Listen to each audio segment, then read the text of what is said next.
Hello, aspirants. Welcome to Smart Preps. Myself, Prince Jain, and today we are going to discuss weekly current affairs for national and international important from 22nd February to 28th February. Okay, so these are your topics for this week, and the first topic is Delhi Declaration and AI Impact Summit. Okay, तो क्या थी ये AI Summit? क्या हुआ था दिल्ली में? क्या है दिल्ली डिक्लेरेशन? इसके बारे में पूरा बात करते हैं, है ना? देखो, रिसेंटली एआई सबमिट एक कराई गई कहां पे 16 टू 20 फरवरी में, है ना? 16 से 12 फरवरी के बीच एक एआई सबमिट हुई कहां पे? भारत मंडपम, न्यू दिल्ली पे. Okay, the prime minister Narendra Modi highlighted India's Manav machine assisted nurturing of artificial vision, एक जैसे हमारा पंचामृत स्ट्रेटेजी फॉर रिड्यूसिंग द क्या ग्लोबल वार्मिंग, है ना? वैसे ही आर्टिफिशियल इंटेलिजेंस की दुनिया में हमारा भारत का क्या विजन रहेगा? अगले आने वाले कुछ सालों में भारत कैसे प्रगति करेगा आर्टिफिशियल इंटेलिजेंस की दुनिया में, उसके लिए भारत सरकार के प्राइम मिनिस्टर ने क्या करा है? भारत सरकार का एक लक्ष्य दुनिया के सामने रखा है. क्या है? इस लक्ष्य का नाम दिया है मानव. मानव मतलब ये 4 या 5 कंपोनेंट से जुड़ा हुआ है. मानव का देखो MANV का एक्चुअल मतलब समझने जाएं तो मोरल एंड एथिकल सिस्टम होना चाहिए, ठीक है? अकाउंटेबल गवर्नेंस को मेंटेन करना चाहिए. तीसरा, नेशनल सोवर्जिनिटी को सर्वोपरि रखना चाहिए, सोवर्जिनिटी, है ना? तो फिर एक्सेसिबल एंड इंक्लूसिव होना चाहिए, फिर वैलिड एंड लेजिटिमेट होना चाहिए. ये प्राइम मिनिस्टर ने बोले गए. मानव का मतलब प्राइम मिनिस्टर ने ये समझाया. एक्चुअली मानव का मतलब है machine assisted nurturing of artificial vision, है ना? तो ये vision focusing on the inclusive and responsible AI. ऐसा नहीं कि एआई का प्रोडक्शन कर रहे हो या एआई को आप और भी ज्यादा पावरफुल बना रहे हो, है ना? एलएलएम मॉडल या दूसरे मॉडल से एआई को और ज्यादा पावरफुल बना रहे हो. ऐसा नहीं कि एआई के जरिए आप ह्यूमन राइट्स को, है ना, जो नेचुरल जस्टिस वाला सिस्टम है, इसको ब्रीच कर जाओगे. किसी भी मानवाधिकार को हानि नहीं पहुंचनी चाहिए. ना तो किसी की राइट टू प्राइवेसी ब्रीच होनी चाहिए, ना तो किसी की right to freedom of speech breach होनी चाहिए, ना तो किसी की right to life and personal liberty breach होनी चाहिए. ये कहा है प्रधानमंत्री जी ने, है ना?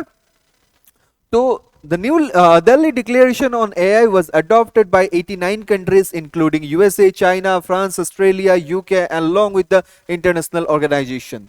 ये जो भारत में जो भारत मंडपम में जो एआई सबमिट चली, इसमें जो डिक्लेरेशन लिया गया, डिक्लेरेशन मतलब कुछ नहीं, एक एग्रीमेंट कि हम एआई को सस्टेनेबल तरीके से डेवलप करेंगे ताकि वो हमारे ह्यूमन राइट्स हो या सिविलियन राइट्स हो या जो भी ह्यूमनाइज प्रोस्पेक्टिव को इंटरफियर ना करे, है ना? साइबर सिक्योरिटी का पूरा ध्यान रखा जाए. ऐसा करके मतलब ह्यूमन सिविलाइजेशन को एआई का कोई नेगेटिव इंपैक्ट ना पड़े, इसके लिए एक डिक्लेरेशन सबने साइन किया, एक एग्रीमेंट साइन किया. इसी को बोलते हैं दिल्ली डिक्लेरेशन. ओके, सो देखो इसमें टोटल 89 कंट्री ने एग्री करा, एक total 89 countries and international organization ने इसको साइन करा है ना?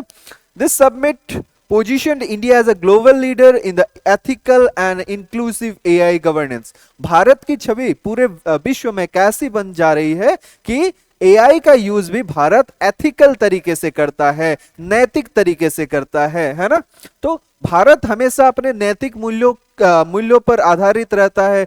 भारत कभी एक्सट्रीम अप्रोच नहीं लेता, हमेशा एक बैलेंस अप्रोच लेता है. माध्यमिक मार्ग होता है भारत का, नैतिक मार्ग होता है ना? प्रमूल्यबोध का मार्ग होता है. तो इसीलिए भारत ने एआई के फील्ड में भी अपना एथिकल एआई सिस्टम को इनहेंस करने की बात करी है और पूरे के पूरे विश्व में भारत की छवि भी उस एथिकल एआई सिस्टम को डेवलप करने वाली एथिकली नैतिक मूल्यों से संयुक्त एक देश की छवि बनी है. तो ये तो था पूरा का पूरा आर्टिकल, इसीलिए ये आर्टिकल न्यूज में था. अब हम थोड़ा सा की फैक्ट देख लेते हैं दिल्ली डिक्लेरेशन में असल में क्या क्या बातें लिखी गई है ना? क्या क्या है दिल्ली डिक्लेरेशन में? देखो, पहली बात, human centric and responsible AI. मतलब इंसान एआई के लिए नहीं, एआई इंसान के लिए होनी चाहिए, है ना? आपने वो रोबोट मूवी देखी होगी, है ना? चिट्टी वाली मूवी देखी होगी, है ना? क्या था उस मूवी का नाम, रोबोट ही ऐसा कुछ था ना। तो वो अगर एआई ज्यादा ह्यूमन से ज्यादा तेज बन जाती है तो ह्यूमन सिविलाइजेशन के ऊपर खतरा है। तो एआई हमेशा ह्यूमन को असिस्ट करने के लिए बननी चाहिए, ना कि ह्यूमन को अपना असिस्टेंट बनाने के लिए। तो इसी बात पर कहा गया है ह्यूमन सेंट्रिक और रेस्पॉन्सिबल एआई सिस्टम का development. AI system must respect human rights, democratic values and rule of law. जैसे कानून भारत में सभी इंसानों के लिए भी लागू होता है ना, वैसे या दुनिया में इंसानों के लिए भी लागू होता है, वैसे एआई भी, एआई को भी ह्यूमन वैल्यू है ना, डेमोक्रेटिक राइट्स और रूल ऑफ लॉ को मानना पड़ेगा, पहली बात। दूसरी बात, focus on accountability, transparency and fairness in the AI development.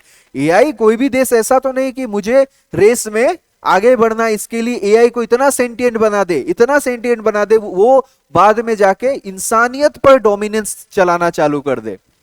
जैसे वही तो हुआ था ना, आपने अगर वो रजनीकांत वाली मूवी देखी है ना, रोबोट वाली, तो जो वहां पे विलन का पार्ट किरदार कर रहे थे, आई थिंक डेनी है ना, तो वो उन्होंने क्या करा, उस रोबो को एक रेड चिप लगा दी, ब्लू चिप के जगह रेड चिप लगा दी, डिस्ट्रक्टिव एआई फंक्शन लगा दिया।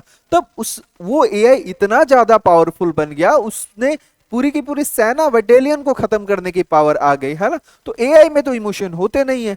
अगर एआई को आप ज्यादा पावरफुल बना दोगे, अनकंट्रोलेबल बना दोगे, तो पूरी की पूरी ह्यूमन सिविलाइजेशन खतरे में पड़ जा सकती है। इसके लिए एआई का उतना ही उपयोग और उतना ही रेस्पॉन्सिबल तरीके से यूज होना चाहिए या डेवलपमेंट होना चाहिए जितना इंसानियत के लिए सही है, इंसानियत के लिए ठीक है। एआई को हम अपना असिस्टेंट जरूर बना सकते हैं, एआई के असिस्टेंट ह्यूमंस नहीं बनने चाहिए।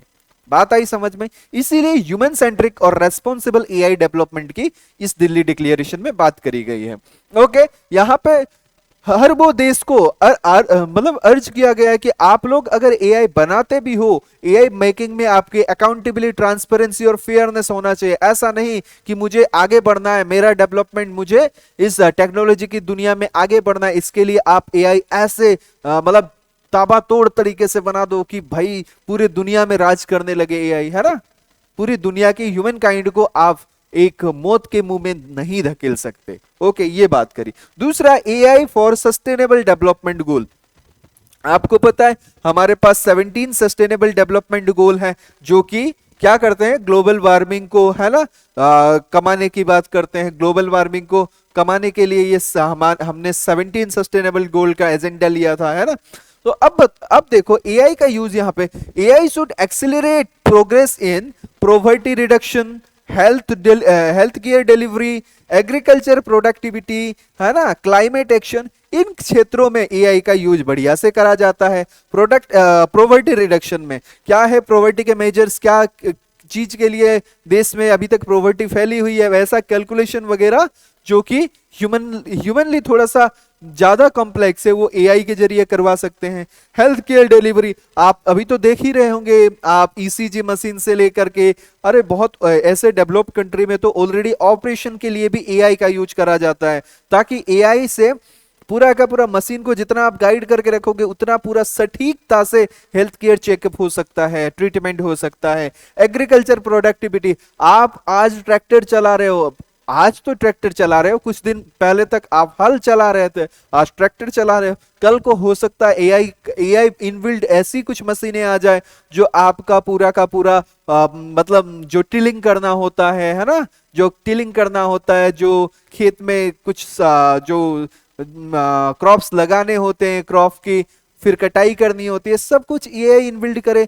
कितना समय में, कितने समय में उसको पानी देना है, कितने समय में उसको खाद देना है ना, फर्टिलाइजर कितने समय में यूज करना है, पूरा का पूरा एक इनबिल्ड डेटा आपको एआई अगर दे दे तो क्या खराबी है हमको एआई एग्रीकल्चर सेक्टर में यूज करने के लिए, है ना। तीसरा देखो 4 नंबर, क्लाइमेट एक्शन।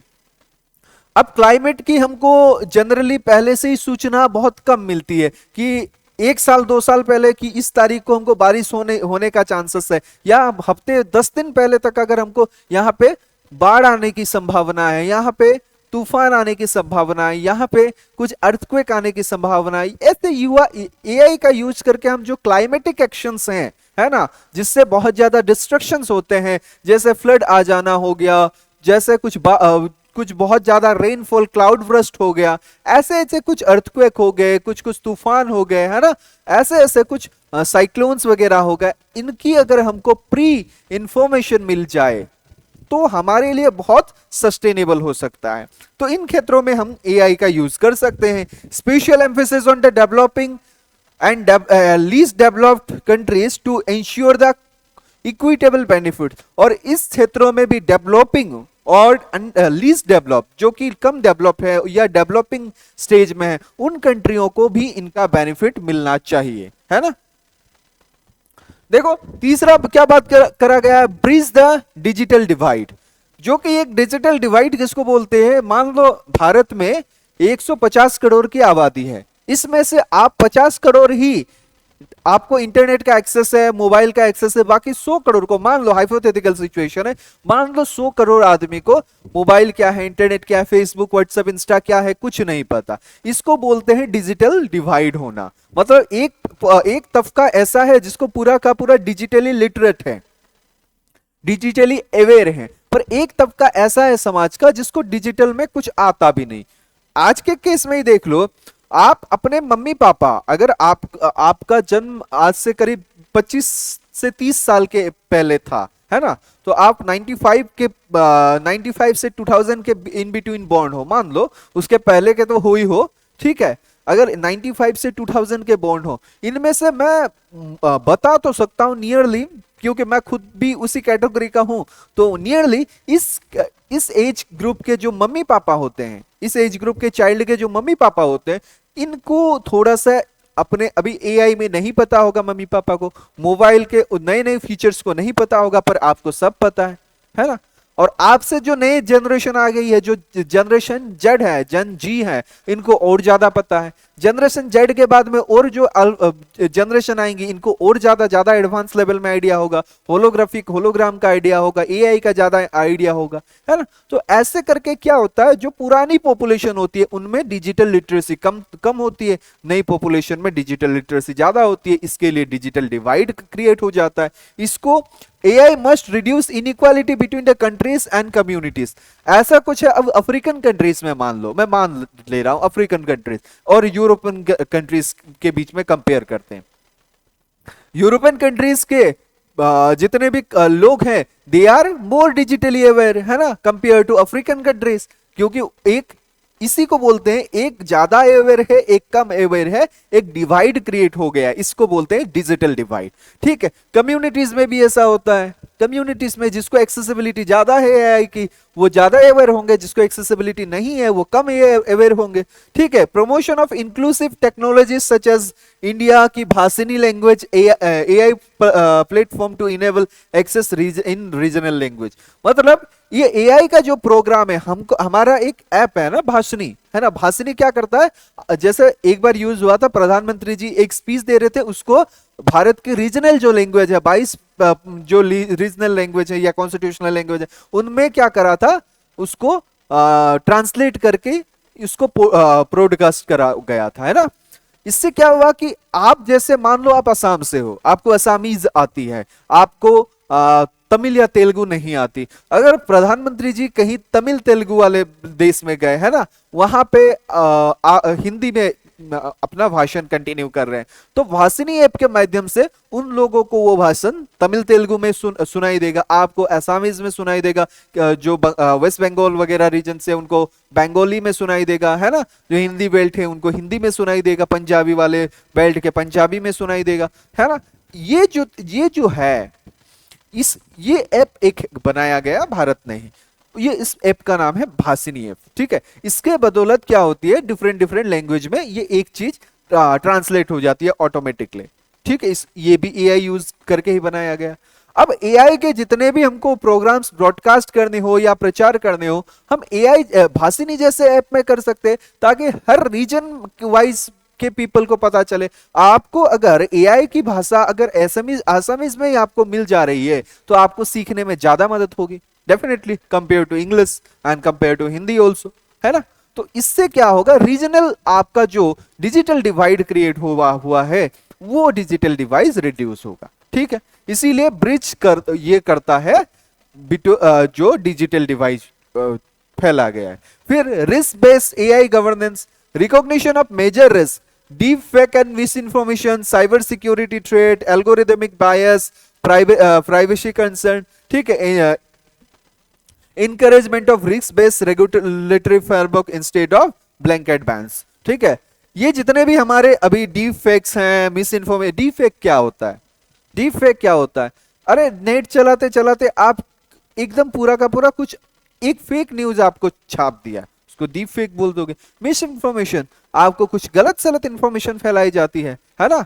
इसके लिए आप फैक्ट चेक, सरकार ने एक वेबसाइट निकाली फैक्ट चेक, वो क्या सरकार की पॉलिसी में सही है क्या गलत है, अगर गलत न्यूज चल रही है तो उसको फेक करार देती है, वो डीप फेक या मिस इन्फॉर्मेशन को काउंटर करने के लिए। साइबर सिक्योरिटी थ्रेट्स बहुत हो रहे हैं आजकल तो, है ना। फिर एल्गोरिदमिक बायस होता है, प्राइवेसी कंसर्न हो जाता है, आपके डेटा किसी दूसरे को बेचे जा रहे हैं, ऐसे को कर्व करने के लिए एआई का यूज करा जा सकता है। और इसको कर्व करने के लिए एआई में भी एक रेगुलेटरी बॉडी है ना, जैसे टेलीकॉम की रेगुलेटरी बॉडी है टेलीकॉम अथॉरिटी ऑफ इंडिया, है ना, टेलीकॉम रेगुलेटरी अथॉरिटी, ट्राई जिसको बोलते हैं, ये वैसे ही एआई की भी एक रेगुलेटरी बॉडी फेम करी जानी चाहिए।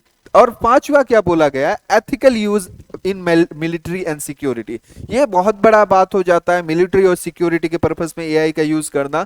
तो एआई यूज तो होना चाहिए पर रेस्पॉन्सिबल तरीके से होना चाहिए in defense and security sections, और importance of international cooperation to prevent misuse, ठीक है। और जितने भी इंटरनेशनल कोऑपरेशन है इस एआई का मिसयूज इन मिलिट्री और सिक्योरिटी पर्पस होने से बचाना चाहिए या उसको कर्व करने की कोशिश करना चाहिए। ये मोटा मोटा 5 पॉइंट दिल्ली डिक्लेरेशन में लिखे गए और एडॉप्ट करे गए हैं, आपको याद रखना है क्या क्या है।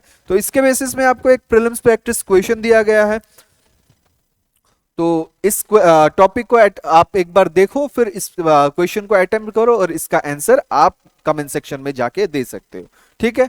अब हम बात करते हैं दूसरे टॉपिक के, दूसरी आर्टिकल के ऊपर, जो है 87th rising day of CRPF, central reserve police force, ठीक है। अभी रिसेंटली इसको मनाया गया है, ठीक है। पहले तो देखो सिक्योरिटी फोर्स इन इंडिया, क्या क्या सिक्योरिटी फोर्सेस होती हैं भारत में। पहले देखो हम बात करते हैं इंडियन आर्म फोर्स की। इंडियन आर्म फोर्स की अगर बात करें तो इंडियन आर्मी, नेवी और एयर फोर्स, ये तीन होती है इंडियन आर्म फोर्स, ठीक है।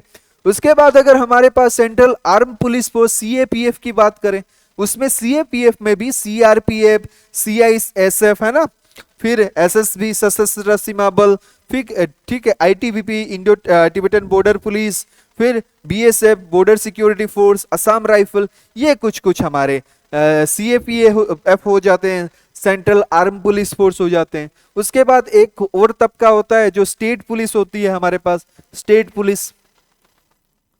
पुलिस ये स्टेट के अंदर लॉ एंड ऑर्डर मेंटेन करने में काम आती है। फिर हमारे पास कुछ स्पेशलाइज्ड फोर्स होती है, जैसे कि हम जानते हैं एनएसजी और एसपीजी, ठीक है। और कुछ हमारे पास पैरामिलिट्री फोर्स भी होती है, ठीक है। एनएसजी का काम क्या होता है, एनएसजी को जनरली हम ब्लैक कैट के नाम से भी जानते हैं। इनका काम होता है कि टेरर थ्रेट्स या वीआईपी सिक्योरिटी को संभालना। टेरर थ्रेट्स अगर कहीं आता है तो एकदम मतलब ये सीआरपीएफ वगैरह नहीं कर पा रही हैं, ठीक है। पहले तो बीएसएफ को जनरली पुलिस के साथ, पुलिस जाती है, बीएसएफ कुछ भेजा जाता है या सीआरपीएफ कुछ भेजा जाता है, ठीक है। अगर ये इनसे नहीं हो रहा है तो फिर एक बार एनएसजी को बुलाया जाता है। एनएसजी आती है, ब्लैक ड्रेस में रहते हैं जनरली, ठीक है, कमांडोज रहते हैं, इनको ब्लैक कैट्स भी बोला जाता है। फिर आता है एसपीजी। एसपीजी का सोलली काम होता है security to the prime minister. ये खतरनाक वाले सिक्योरिटी रहते हैं, काला चश्मा पहन के रहते हैं, इधर देखते हैं तो पता ही नहीं चलता कि कब कहां किधर 360 उन लोगों ने देख लिया।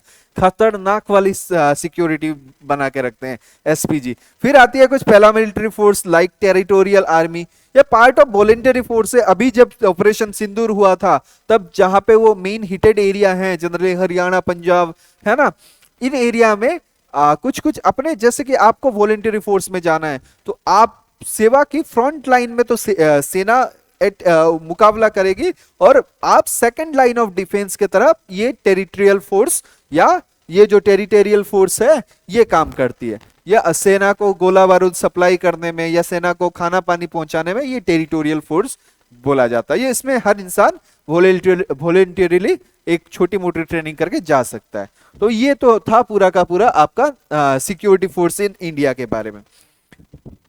अब कुछ कुछ सीएपीएफ का गठन और कब क्या कैसे हुआ, क्या काम करते हैं वो देख लेते हैं। जैसे कि सेंट्रल आर्म पुलिस फोर्स का रोल्स में देख लेते हैं। सीआरपीएफ की पहले बात करें, central reserve police force maintain public order, internal security की देखरेख करती है, ठीक है। काउंटर मिलिटेंसी और इंसर्जेंसी में ये जनरली ऑपरेशंस करती हैं। Deal with the left wing extremism, जो नक्सलिज्म, नक्सल लिस्ट एरिया, इनमें ऑपरेशन करने में सीआरपीएफ का बहुत बड़ा योगदान रहता है। जनरली इनका काम वही रहता है, जंगल में घुसो, नक्सलिस्ट को मारो, ठीक है, माओइस्ट को मारो, ठीक है, काउंटर इंसर्जेंसी ऑपरेशन चलाना। फिर उन लोगों को, इनका काम रहता है पब्लिक ऑर्डर भी मेंटेन करना पुलिस के साथ में मिलके, या इंटरनल सिक्योरिटी के मामलों को भी देखना होता है, ठीक है। इतने बड़ा बड़ा डंडा लेके रखते हैं, खूब जोर से पड़ती है भाई, ठीक है। अगर कभी प्रोटेस्ट करने जाओ तो संभल के जाना, सीआरपीएफ उतार के देते हैं प्रोटेस्ट के आगे। तब सीआरपीएफ जब मारने लगते हैं ना, वो फिर देखते नहीं है आगे कौन है ना।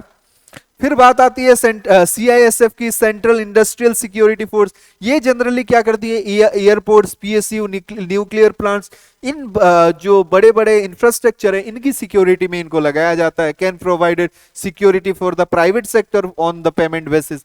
कोई प्राइवेट सेक्टर है उनको भी सीआईएसएफ की सिक्योरिटी मिल सकती है इफ दे आर मतलब allowing the payment for them, है ना।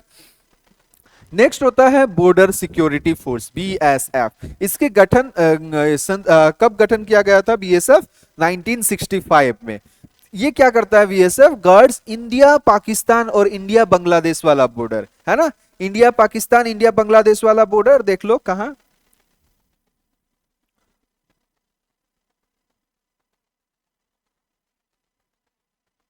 मतलब कौन सा वाला बॉर्डर, ये वाला बॉर्डर और ये वाला बॉर्डर, है ना। ये वाला बॉर्डर और ये वाला बॉर्डर कौन देखता है? अपना बीएसएफ देखते हैं, है ना।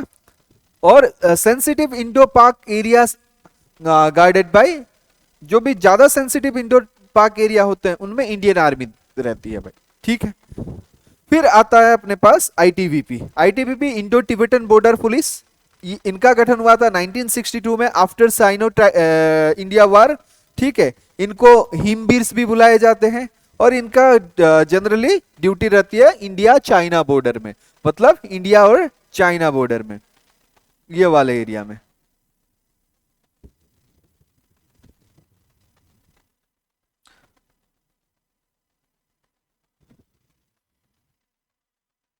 ये वाले एरिया में, ठीक है।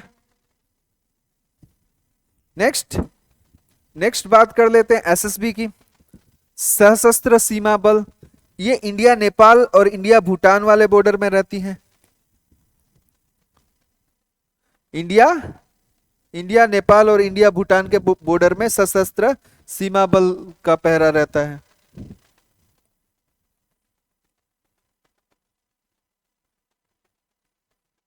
ठीक है, तो ये वाला बॉर्डर और ये वाला बॉर्डर में एसएसबी रहते हैं। फिर असम राइफल की अगर बात करें तो Assam rifle oldest CAPF central arm reserve police force है। इनका ये याद रखना, असम राइफल के ऊपर क्वेश्चन आता है। 1835 में इनका गठन हुआ था और ये इंडिया म्यांमार के बॉर्डर की रक्षा करती हैं। तो ये तो पूरा का पूरा एसएसबी का क्या, आईटीबीपी का क्या काम, और फिर असम राइफल का, बीएसएफ का क्या काम आपने देख लिया, है ना। फिर हम कुछ थोड़ा सा एडमिनिस्ट्रेशन की बात करते हैं। जितने भी सीएपीएफ होती है, सेंट्रल आर्म पुलिस फोर्स होती है, वो होते हैं सब मिनिस्ट्री ऑफ होम अफेयर्स के अंडर में। पर याद रखना, जो असम राइफल है इनका जो कंट्रोल है ये डुअल कंट्रोल होता है। पहला कंट्रोल किनके पास? अगर एडमिनिस्ट्रेटिव कंट्रोल है ये तो होम अफेयर्स के पास रहता है, पर ऑपरेशनल कंट्रोल इंडियन आर्मी के पास रहता है, स्पेशली डिफेंस मिनिस्टर के पास रहता है। ठीक है, तो असम राइफल का एडमिनिस्ट्रेटिव किसके पास? Ministry of home affairs. ठीक है, और फिर अगर ऑपरेशन की बात करो ये मिनिस्ट्री ऑफ डिफेंस, ये होता है डुअल कंट्रोल सिस्टम। ठीक है, और एकमात्र ऐसी पूरी की पूरी police force, arm police force है जिसका कंट्रोल डुअल कंट्रोल है। और थोड़ा सा अगर हम अभी रिसेंटली सीआरपीएफ की बात कर लें, ओरिजिनली रेज्ड इन 27 जुलाई 1939 में इनकी स्थापना करी गई। इनिशियल नेम इनका था क्राउन रिप्रेजेंटेटिव पुलिस, और रीनेम करके सेंट्रल रिजर्व पुलिस फोर्स बनाया गया सीआरपीएफ एक्ट 1949 के तहत। ओके, ये अंडर आती है मिनिस्ट्री ऑफ होम अफेयर्स की। Recently 87th rising parade Guwahati में हुई। ओके, और हमारे जो होम मिनिस्टर अमित शाह जी थे वो वहां पे प्रेजेंट थे, इसीलिए ये न्यूज इंपॉर्टेंट बन जाती है। तो इसके बेसिस में आपको एक प्रैक्टिस क्वेश्चन दे रखा है, और आपको करना क्या है? Attempt this question and submit your answer in the comment section. ठीक है, चलो तीसरा आर्टिकल बहुत छोटा सा और प्यारा सा आर्टिकल है, बहुत बढ़िया बात है कि एक मूवी है, मणिपुरी मूवी है ना, बुंग। इस मूवी ने वाफ्टा अवार्ड हासिल करा है, और ये मूवी बन गई है भारत से आज तक बाफ्टा अवार्ड हासिल करने वाली पहली movie. Okay, so bringing Manipur to world stage rooted in a place which is very troubled ignored. ये पूरा का पूरा आर्टिकल का हेडलाइंस था, बढ़िया लगा मुझे पढ़ के भी। तो देखो मैं इसका थोड़ा सा एनालिसिस कर देता हूं। What is in the news? एक मणिपुरी फिल्म जिसका नाम है boom on the best children's and family film award at the BAFTA award. Okay, it became the first Indian film to win this in this category। और इनकी direction किसने करी है? Director कौन है? लक्ष्मी प्रिया देवी, है ना। ये मैम जो है Lakshmi Priya ma'am, she is the director of this film, और इनका पहला डिब्यूट है, ये पहला डिब्यूट है। ठीक है, ये भी याद रखना। और this film is made in the Manipuri, that is Meitei language. Okay, Manipuri Meitei language में ये फिल्म बनी है। और ये जो अवार्ड मिला है वाफ्टा, ये क्या होता है ये देखते हैं। वाफ्टा का मतलब होता है British academy of film and television arts. British academy of film and television arts. ठीक है, इसका फुल फॉर्म ये है। तो ये जो एक मतलब इंस्टीट्यूशन है, ये अवार्ड प्रोवाइड करता है वाफ्टा, है ना। It is a prestigious British organization that honors excellence in film, television, games. ठीक है, often considers the British equivalent to the Oscar. British Oscar भी बोला जाता है कभी कभी इसको। इसका हेडक्वार्टर लंदन में है, यूके में। ठीक है, और इसका एस्टेब्लिशमेंट हुआ था 1947 में वाफ्टा का। और पहली बार ये बुंग नाम की एक मूवी को, एक छोटे से बच्चे की कहानी है मणिपुर के। ठीक है, आप मूवी आपको बस थोड़ा बहुत ट्रेलर में दिखने को मिल सकता है, बहुत बढ़िया कहानी है ना। आप एक बार देख लेना। और इस बार प्रीलिम्स यूपीएससी के प्रोस्पेक्टिव से भी ये क्वेश्चन बड़ा इंपॉर्टेंट, या एपीएससी में तो है ही है, नॉर्थ ईस्ट का क्वेश्चन है। ठीक है, तो based on this question you have a practice question, you can submit your answer in the comment section. Okay, now next question, next article is speakers of the nest medal. ठीक है, क्या है ये speaker of the nest medal? क्या होता है देखो, what is in the news. Prime minister अभी आपको पता है कहां गए थे? इजराइल गए थे, है ना।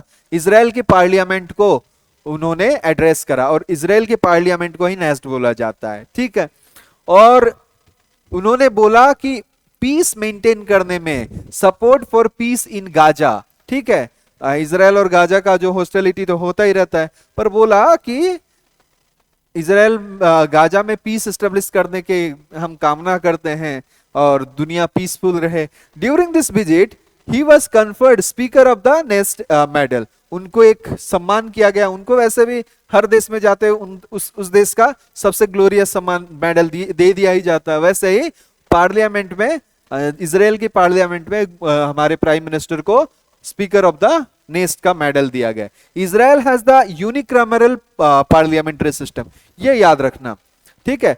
इजराइल आज भी प्रेसिडेंशियल सिस्टम में नहीं चलता है, पार्लियामेंट्री सिस्टम में चल रहा है, जैसे कि भारत।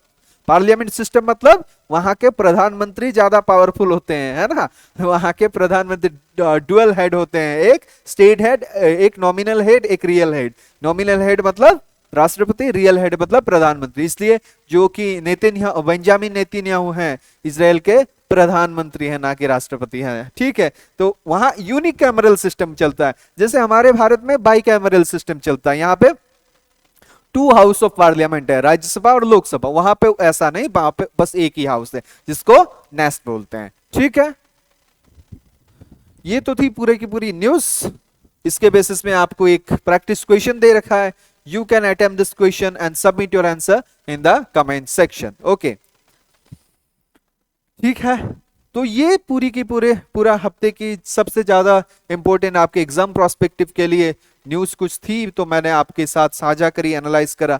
और आपको अगर ये पीडीएफ चाहिए, you can scan this QR code and join my Telegram channel study with Prince, ठीक है। और इसके अलावा भी आपको बहुत सारे वहां पे नोट्स वगैरह, एमसीक्यूज वगैरह, डेली प्रैक्टिस क्वेश्चंस वगैरह मिल जाएंगे, okay. So thank you everyone, thank you for attending the class. Will meet in next Saturday again, ठीक है, विद सम न्यू टॉपिक्स। तब तक के लिए स्वस्थ रहें, मस्त रहें, पढ़ते रहें। Thank you everyone.